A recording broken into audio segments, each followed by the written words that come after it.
Hello, everyone. It's that podcast girl C-Dub, and this is a podcast about house music. When we last left Detroit, house and techno were twins raised in the same neighborhood, one born of gospel and groove, and the other of machines and math. But the story didn't end in those warehouses. It kept growing, shaped by the people who carried both sounds in their bones. Kevin Saunderson was one of them. He was born in Brooklyn in 1964, but his family moved to Belleville, Michigan, when he was still a kid. The move dropped him right between farmland and factory smoke. Detroit was close enough to feel, but far enough to dream about. At home, his older brother's records spun Parliament, Stevie Wonder, and Ohio players. Late at night, the radio turned futuristic. Kraftwerk, Prince, the Electrifying Mojo. Those frequencies collided in his mind. Funk met circuitry. Soul met sequence. That's where the blueprint started. At Belleville High, he met two kids who heard music the same way, Juan Atkins and Derek May. They weren't the popular ones. They were the ones talking about drum machines no one had seen and records no one else understood. They built a friendship out of sound. Juan was the philosopher and Derek was the provocateur.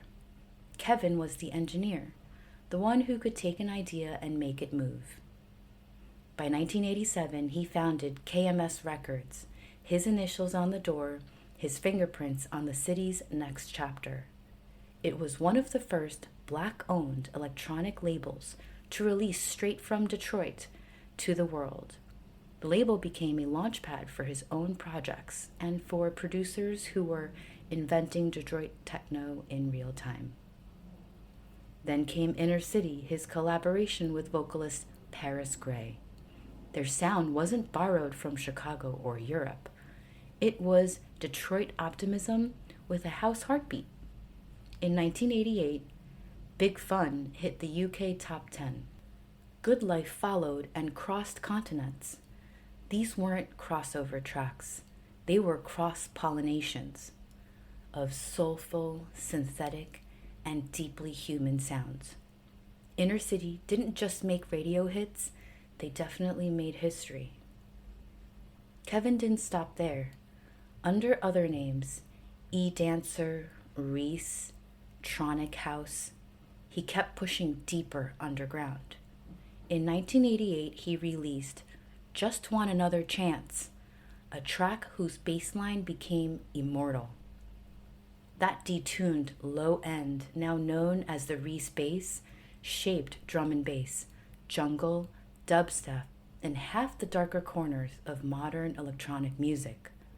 His fingerprints are in genres that didn't even exist when he pressed that record. As house music and techno music grew into global industries, Kevin stayed rooted.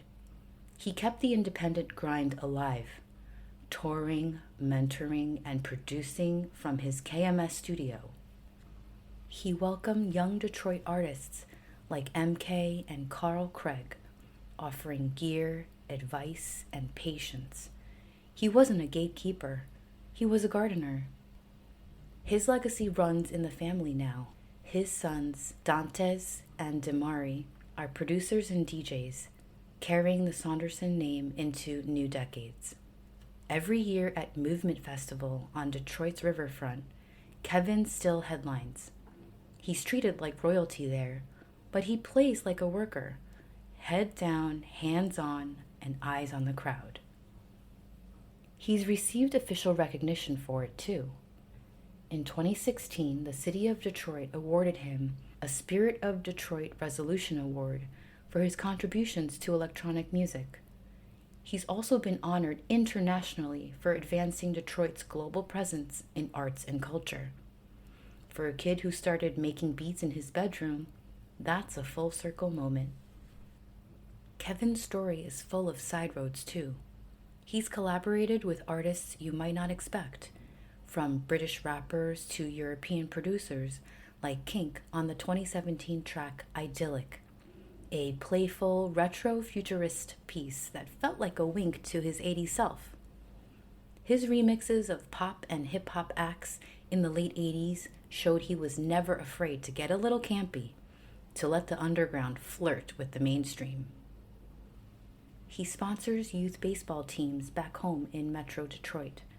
He mentors quietly, and this year he's expanding that spirit again, opening Paragon in Brooklyn, New York, his birthplace, now a home for the next wave.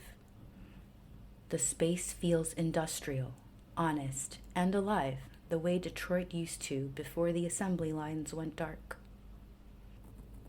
Paragon's rebirth isn't just another club reopening. It's a full circle return for Kevin, coming home to a city that once helped shape his rhythm. Reviews since the relaunch have been spirited. People love that the crowd skews young, that the phones stayed down, that the room feels raw and real again. Some mention quirks in the layout, the very wide bar and the tight floor, but most describe a vibe that's unmistakably alive. The music hits heavy, the air feels communal, and for a few hours, Brooklyn hums like Detroit once did. Kevin has said that Paragon gives him the same feeling he had when he first started out, a room full of people actually dancing. He's not trying to turn it into a monument. He's trying to keep it breathing. He'll play 4 to 6 times a year, mentoring new talent and keeping the sound underground but open. His goal is simple: to connect generations through movement, to prove that electronic music still builds community from the ground up. Paragon is the sound that belief made visible, a space where Detroit's pulse finds its echo in New York steel, and Kevin Saunderson once again reminds the world that legacy isn't something you protect, it's something you keep playing. All this to say, Kevin Saunderson didn't just survive the eras, he defined them, from funk to futurism, from Belleville basements to global stages. His work proves that house and techno are enduring genres. I hope that this follow-up segment to our first Detroit house music episode was sufficient to give our listeners a bridge course on the unique culture of Detroit house music, then and now. I'm C-Dub, that podcast girl, and this is a podcast about house music. Until next time, keep the beats alive.